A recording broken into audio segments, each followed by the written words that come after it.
Yo, it's time to answer some questions about voice acting. I asked on Twitter for questions about voice acting and or roles that I've done in the past. I picked a bunch of them. Let's just get down to it. What is the hardest part of voice acting? What is your favorite aspect? The hardest part of voice acting is getting the jobs.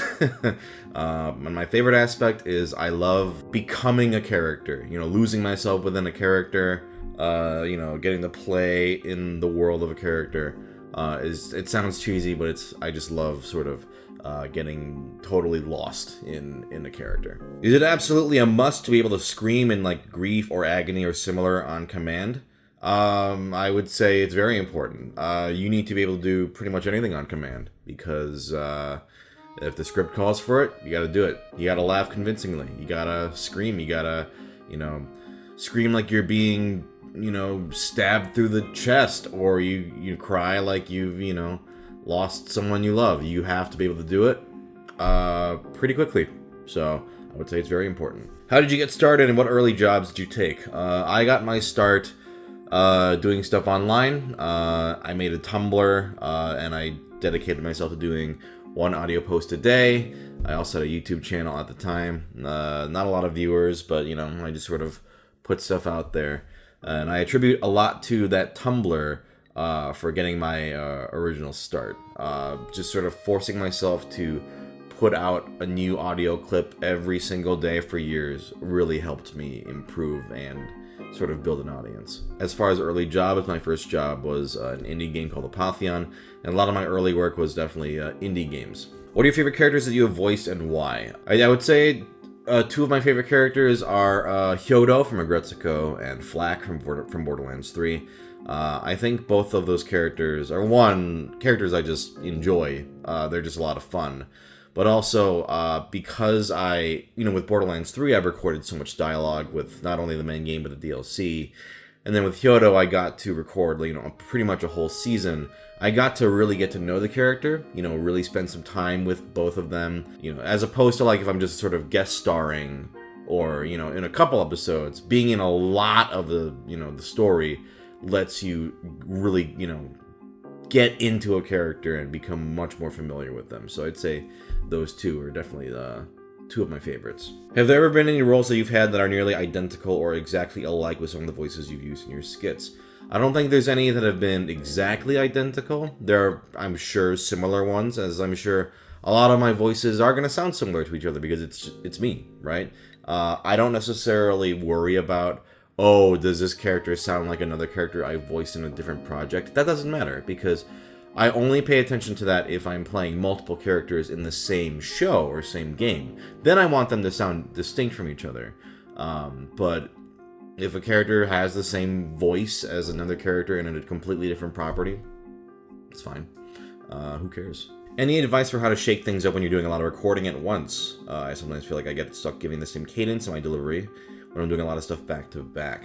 I would say you just have to always treat each line as its own unique response to something or reaction. I think it's very easy to have the urge to just sort of, especially if it's a long list of lines. Like let's say it's a video game and you just kind of just go through them without thinking, just treat each line special, and actually think about what you're saying, and I think that'll help. Love the role you played in Unavowed. Took me by surprise when I looked up the cast. As a young voice actor, do you find it difficult to play older characters or father figures? Or does it just sort of come naturally? I don't find it difficult, but it's not necessarily because of the age. I just try my best with every character to really get in the mind of the character. Obviously, with father figures or older characters, a lot of it is going to be borrowed from, maybe my own father and or other, older people in my life or older characters in fiction. A lot of stuff can be borrowed from it.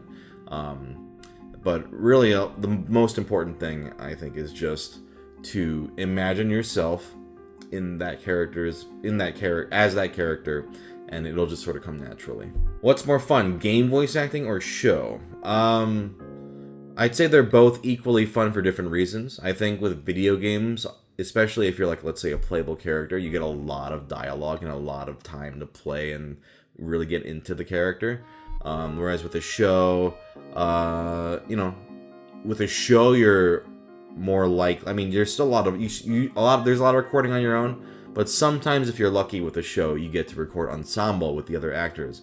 That to me is some of the most fun I've ever had. So in terms of what's more fun, I think some of my favorite voice sessions have been ones where I get to record with other actors in the studio, which is not all the time, unfortunately, especially nowadays. Does a pre-existing relationship with the director help you immerse yourself into the character more easily? I don't think it's necessarily important that you have a pre-existing relationship, although I think if you know the director and have worked with them, you're going to feel more comfortable, which I think lends itself to better performances. But I think it's what's best is a director who is clear in what they want and can convey to you what you need to get into a role. And a lot of directors have different approaches. Some are very like, hey, let me walk you through the lore and of exactly what's happening. And some directors are almost the opposite, just like, hey, here's the tone, this is what's happening, go. There's not really a right or wrong way to go about it, I think.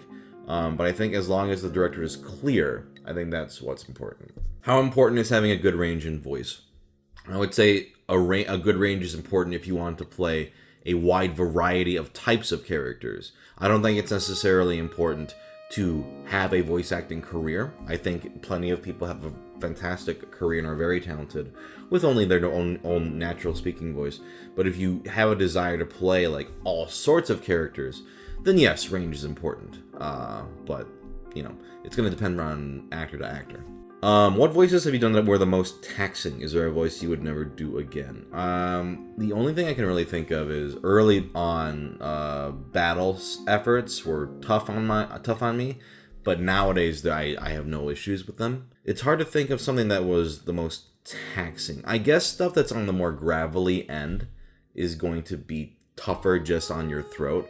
But I've also got a good grasp on how to do those voices without it hurting my voice permanently. And just general experience. I mean, the more you do it, the more comfortable it is.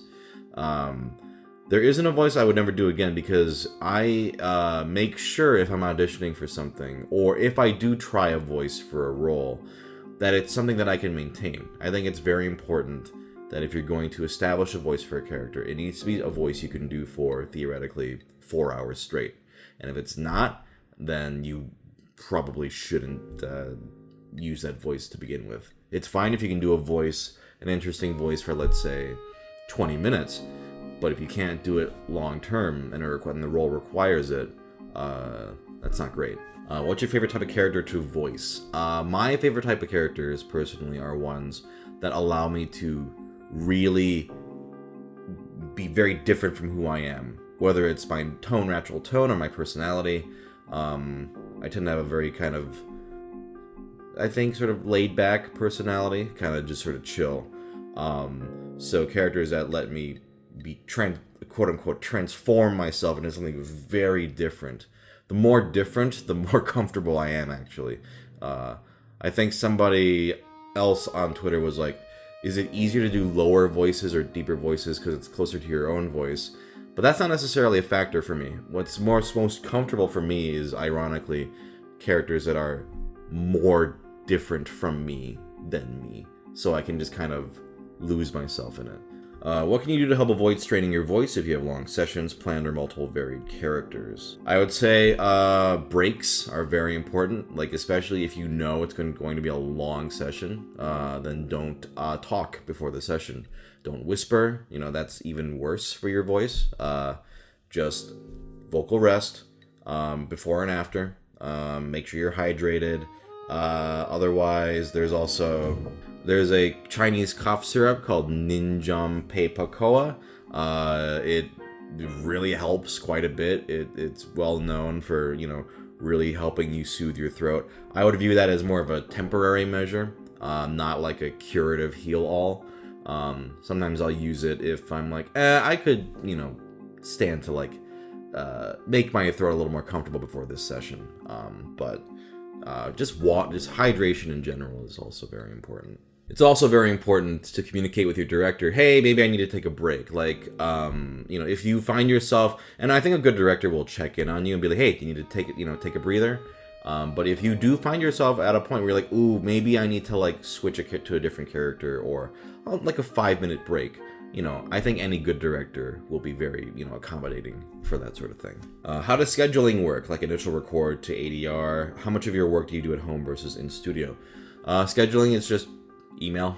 Very, very boring, but yeah, they just ask you, are you available? What times are you available? As far as how much of my work is done at home versus in studio, I would say most of it is done in studio for me. With COVID, that's changed a bit, but I still do work in studio primarily, just with the proper safety precautions. When voice acting, do you get to see what the character looks like before recording, or does it just depend on the production? Sometimes you do, sometimes you don't. I have definitely done many characters where I had no idea how they were going to look. It's just based off the personality and the description of the voice and the dialogue. And then sometimes you get to see, like if it's an anime, you get to see the full finished animation, which can be really satisfying in its own way. It's totally dependent on the project. Sometimes you do, sometimes you don't. Have you ever sang during a voice acting role? I have, but you'll have to wait and see for that one. What is an audition like? Usually it's very simple. You have sides that describe the character, give some lines of dialogue of what they want, and then you usually just record an MP3 from home, email it in, that's it. Sometimes you have to come in person. That's not as common for me. I've had to do it a couple times, but usually email is just what you do. Usually with callbacks, though, they will want you in person. And then you come into a studio, and then you're in front of like the creator and the voice director, and then you just do the audition. Which roles would you say you had the most free reign to improvise your voice? Are there any voices you did which overruled the director's idea? I think so far I've had the most freedom in animation. I think in video games and anime, anime's animation, but video games and anime, they have sort of an idea of what they want the character to sound like. Whereas with a lot of Western animation, I've often come in with my own idea, and it's been like, they just go, yeah, that sounds great.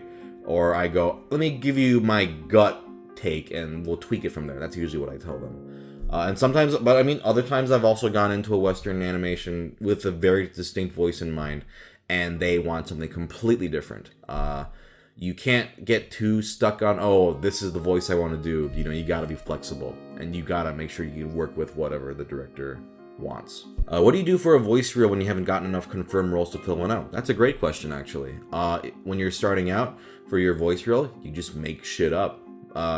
What you should do is think about what your strengths are, and then come up with dialogue for those characters.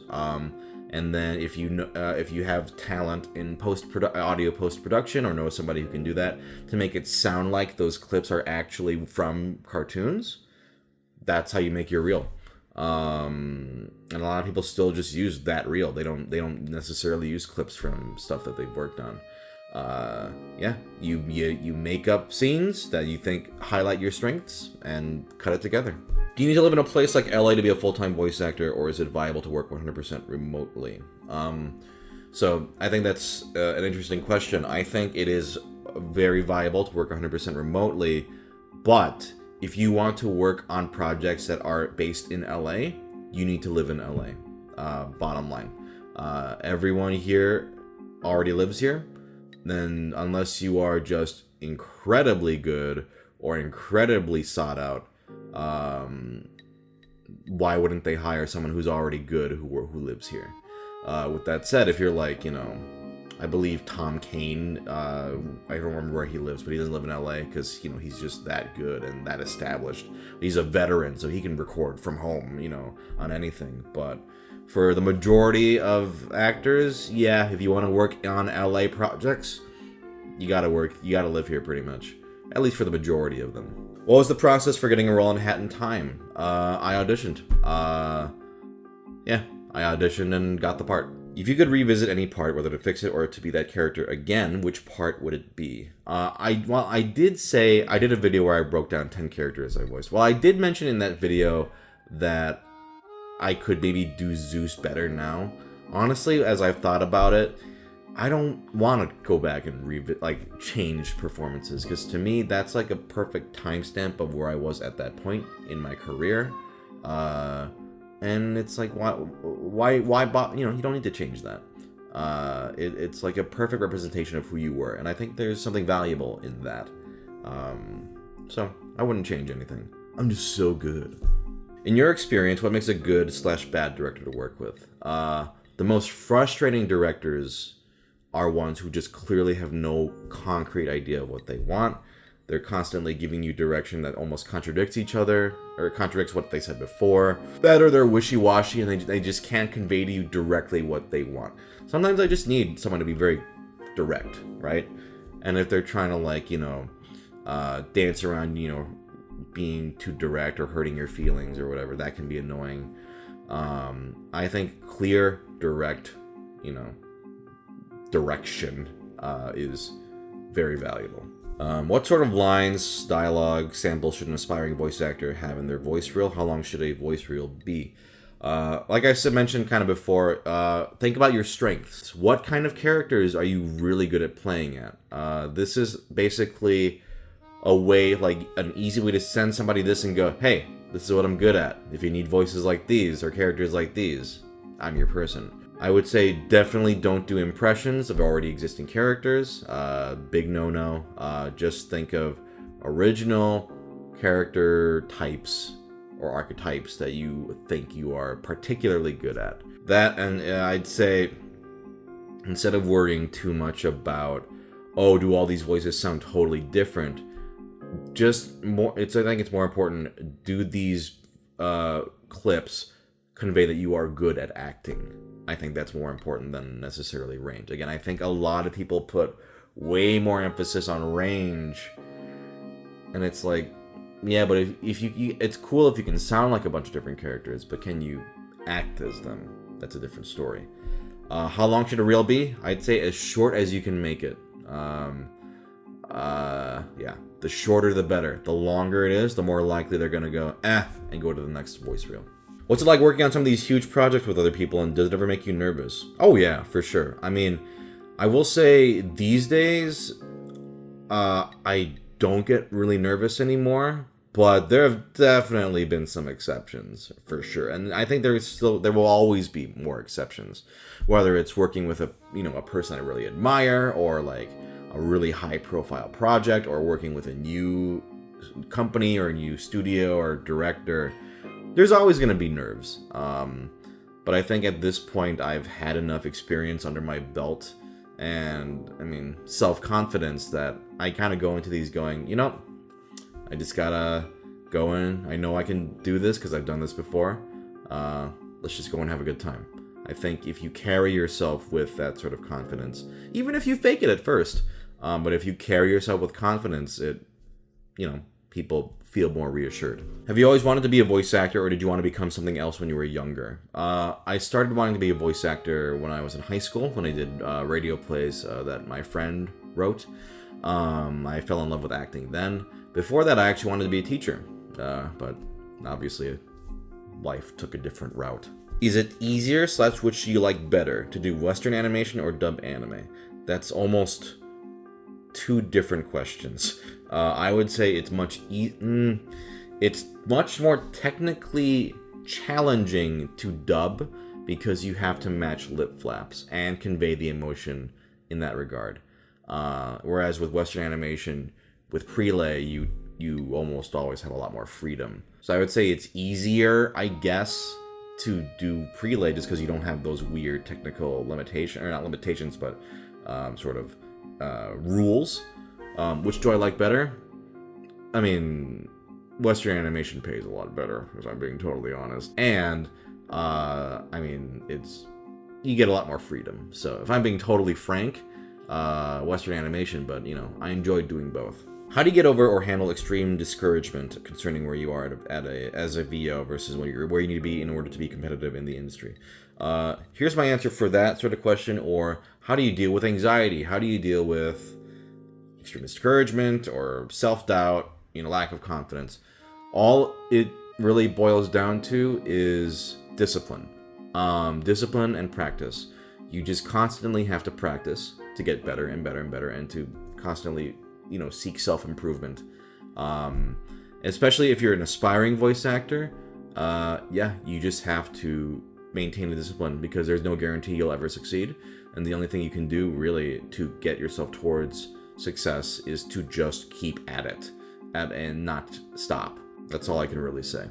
I will say that as you develop more and more experience over time, you will naturally develop more and more confidence as you go. Or at least that's ideally what should happen, as you just get better at what you do. I'm trying to take classes, but they're always just too expensive to take. I'm debating on what to do. I'd say classes are probably the most valuable way to get experience, but I don't think you have to take classes, at least initially. If you can get your experience some other way, all power to you. Also, do you need an agent or nah? You don't need an agent. An agent's job is to get you find you jobs or auditions. So you don't need one, but they help you when you do have one. I think a lot of people don't understand what an agent exactly does. What an agent does is you don't pay an agent. An agent, if you're paying an agent, it's a scam. An agent's job is to bring you opportunities or maybe negotiate those opportunities. And they get a cut, like a 10% cut or whatever. So they don't get paid unless you get paid.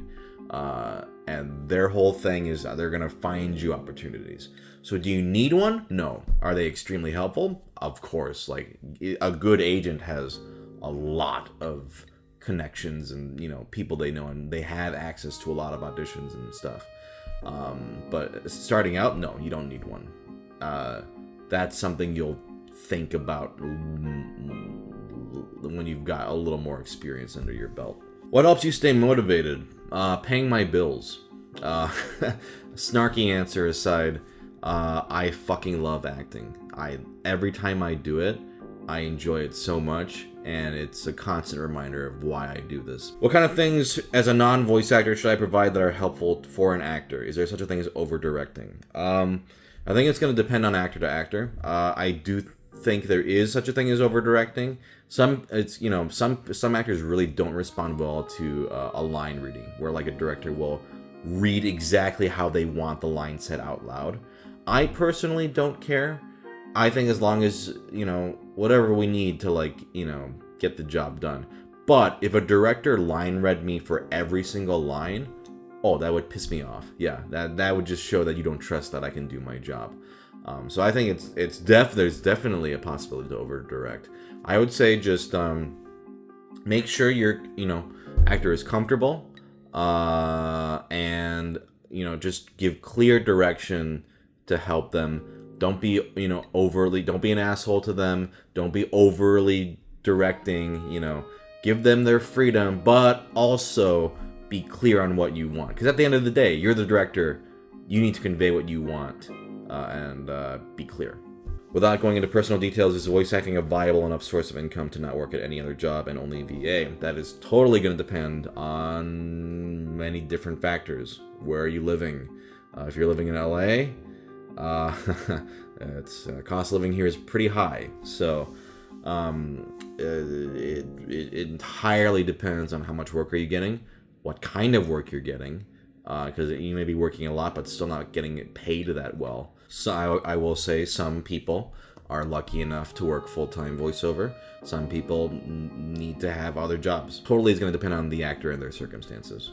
Have you taken any improv classes? How important do you think improv is in the world of VO, and how many accents or dialogues have you had to have done? I have not taken improv classes. I don't think they are crucial, but I think they can only help in VO. There are definitely times where a director will be like, hey, do you have an idea here or something you want to try? If you have I think I naturally have a good sense for improvisation. So I think it is valuable, and I think if you take improv classes, it will only help you. So I think they can be valuable. As far as accents and dialects, I don't know how many. I am not an actor who claims to be the most accurate when it comes to accents and dialects. Oftentimes, I'll tell people, do you want a ballpark, or do you want a exaggerated version, or do you want, if you want an exact, very specific dialect, I am not the person for that. There are people whose skill sets are that, they're very talented at what they do. I know that I'm not going to give you an exact, pitch perfect, perfectly researched accent. And that's, I think it's important to recognize that about yourself as an actor, and not falsely promise something like, oh yeah, I can do a perfect, I don't know, this region of England accent. You go in and it sounds like shit. I just go up front, I can do what I can do, but I'm not promising anything perfect. What happens if you get sick / lose your voice in the middle of recording? That's never happened to me. I mean, you would probably just reschedule, but I think you would want to avoid that happening in the first place. If you are sick, don't come in to record. Just reschedule. If you lose your voice, that may have been because you pushed yourself a little too hard, and you should always try to prevent that from happening. Know your limits. You don't want that to happen, because if you lose your voice, you could potentially lose the job, because it's like, oh, you can't talk for like a set amount of time. Well, I'm sorry, we gotta pick somebody else. Yeah, you want to avoid that happening in the first place.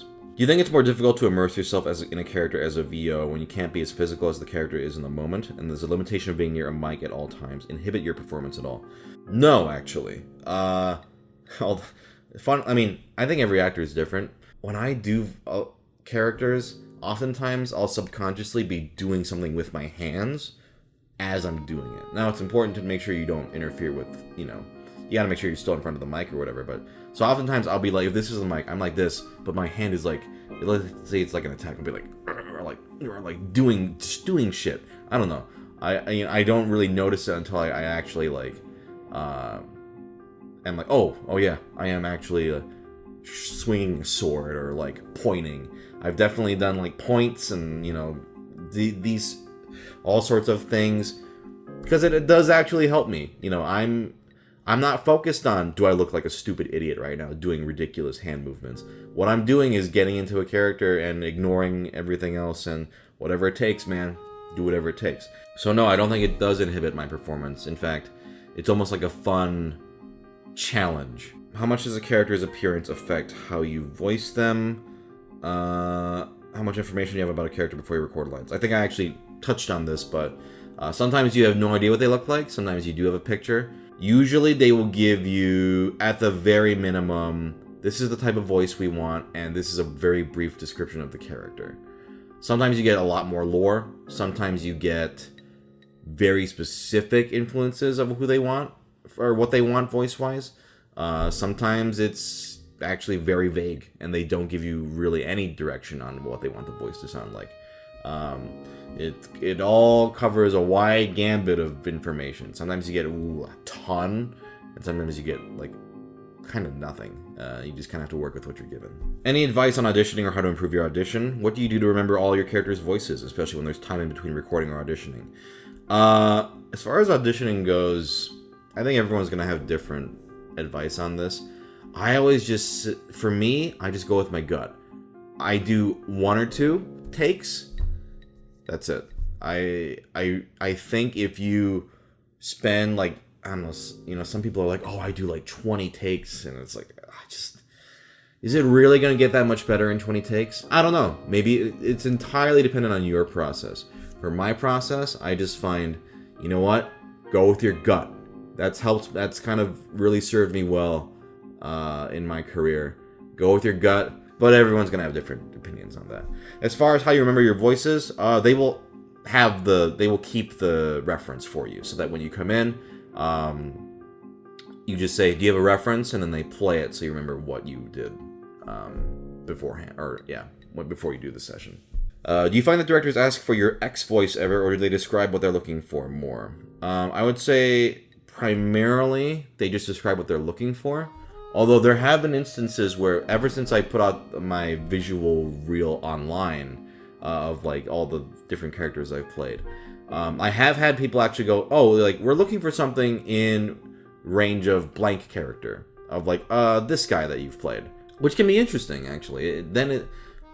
One, it shows me, oh hey, like actual directors and stuff are watching that. That's good to know.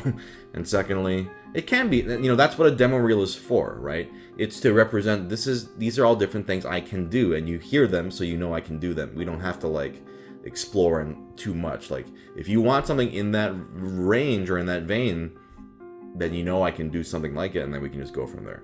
But I would say primarily they describe what they're looking for more, as opposed to asking for a specific voice. They also almost never ask for like this voice. Then they don't want a copy of a voice. They might say something like this character you've played, but again, that's usually in the minority. What kinds of majors/minors should you look into in college for a future career in voice acting? That's a interesting question. I don't know if there's a right answer to this, but I found for myself personally, I was in media arts and technology in college, which meant a lot of video production, audio production, and what that allowed me to do was get in front of a mic a lot, act a lot actually. I was acting a lot, whether it was in my own projects or other people's projects, and just getting comfortable in a recording space. Also, I mean, collaborating with others, working with people who are directing you.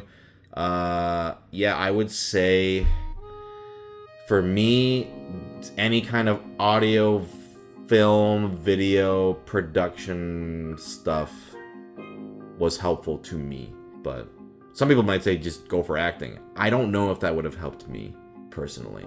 Going into an audio, video, film, or whatever background was actually more valuable experience for myself. But, everyone's going to be different. Final question. How tough was it to break into the industry? Did you have connections, or did you start from the bottom? I started from nothing, baby. I had 0 connections. I had no idea how I was going to get into this. All I knew is that I desperately wanted it. And so I started that Tumblr. And I attribute everything I've done in my life that I've deemed a success to that starting point of me going, I'm going to start this voice acting Tumblr and post an audio clip a day. That led to everything. Not just YouTube, but also my entire voiceover career would never have happened if it were not for doing that, sticking to it, maintaining discipline, and improving myself. So I didn't have connections. I eventually, naturally formed connections, but to start, I knew nobody. I didn't know a single person in the industry, and had to start from 0. So yeah. If I had connections, man, that would have been great, but I had nothing. All right, that was all the questions I got for this time. But yeah, hopefully that was interesting in some way, and thanks for watching. Peace.